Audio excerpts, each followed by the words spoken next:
Have you ever been walking down the street, realized you were heading in the wrong direction, but instead of pivoting, you pull out your phone? You dramatically check an imaginary text, nod thoughtfully, and turn around so nobody thinks you have lost your mind.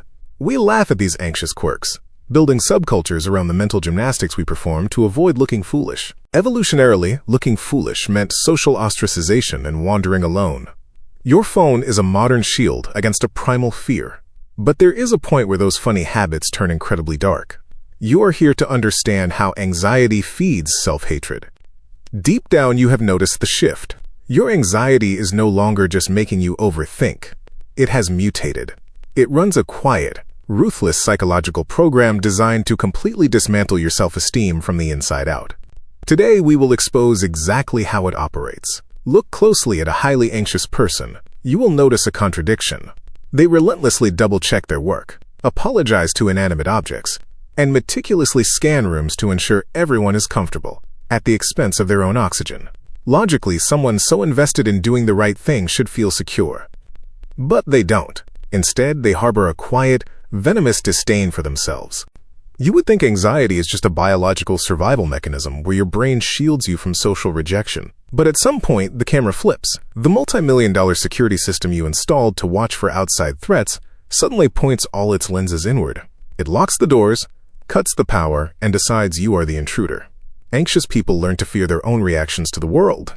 Spending every waking hour hyper-analyzing your tone of voice and micro-expressions makes you stop feeling human. You become an unpaid intern for your worst critic. You meticulously archive minor missteps, keeping receipts on your awkwardness just in case you ever feel confident. Why does a survival mechanism turn destructive? To understand this, we must treat your mind like a psychological crime scene. At its core, anxiety is a forecasting tool. It looks at the present and predicts the future so you can prepare. But when anxiety becomes chronic, this tool glitches.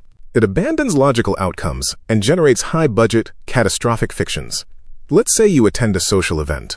The anxious brain predicts failure. It insists you will say the wrong thing, people will mock your outfit, and you will offend the host. So you go. You hyper-monitor every interaction, police your own jokes, and survive. You make it home and lock the door. Logically, the brain should experience massive relief. The prediction was completely wrong, but the anxious brain cannot accept that. If it admits the alarm was a false positive, it feels vulnerable. It feels like it let its guard down. So it begins the autopsy. It scrubs through the timeline of your memories, desperately searching for evidence that you actually did mess up. Psychologists call this the negativity bias on overdrive. Your brain latches onto the Zeigarnik effect, the tendency to remember unresolved events far better than completed ones. To your anxiety, every interaction is an unresolved threat. Did I sound arrogant when I talked about my job? Was that laugh forced? Why did they look away? I was definitely boring. Your brain operates like an obsessive, corrupt detective who has already decided you are guilty and is simply shaking down memories for a confession.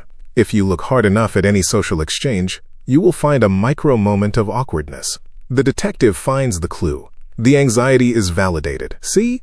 The voice whispers. You are awkward. You are annoying. You are a burden. This is the exact moment anxiety feeds the fire. Anxiety requires a logical explanation for why you feel so terrible. The human mind despises a mystery. When you experience constant physical dread, the tight chest, the racing heart, the cortisol spikes, your brain needs to attach that feeling to a tangible cause.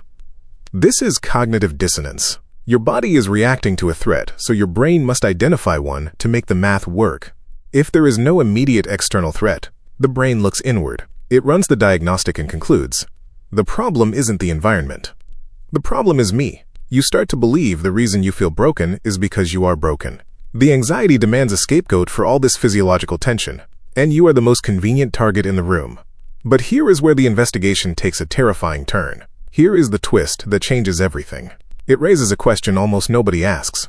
What if the self-hatred isn't an accident? What if your brain is doing this on purpose? When psychologists delve into the mechanics of chronic self-loathing, they uncover something counterintuitive. The self-hatred is not just a byproduct of your anxiety. It is an active defense mechanism. Anxiety is the terror of the unknown. It is the dread of unexpected pain, rejection, and failure. The anxious brain absolutely despises being surprised. So how do you guarantee that you are never surprised by rejection? You reject yourself first. This is a twisted form of defensive pessimism. If you firmly believe you are a failure, unlovable, or incompetent, nobody can ever break your heart by telling you those things. You have already beaten them to the punch. The self-hatred becomes a heavy, suffocating suit of armor. It is a preemptive strike against the universe. You convince yourself that you are the worst person in the room, so that if someone treats you poorly, it won't be a devastating shock. Your anxiety has simply hired a ruthless prosecuting attorney to live inside your head, because it fundamentally believes that being incredibly cruel to yourself is the only way to survive a cruel world. It is protecting you through punishment. This brings us to the hidden key.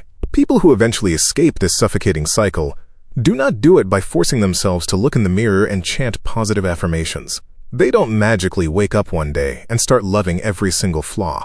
That is hollow advice that shatters the second real stress hits your nervous system.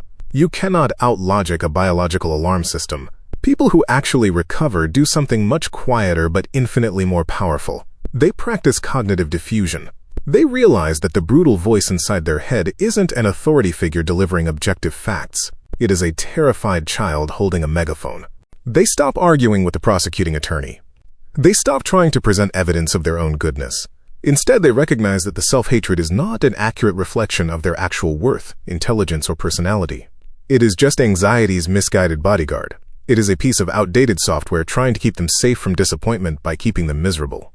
The hidden escape route isn't learning to love yourself perfectly. It is realizing that the war in your head was engineered by a system that was trying to protect you, but lost the access codes to turn itself off.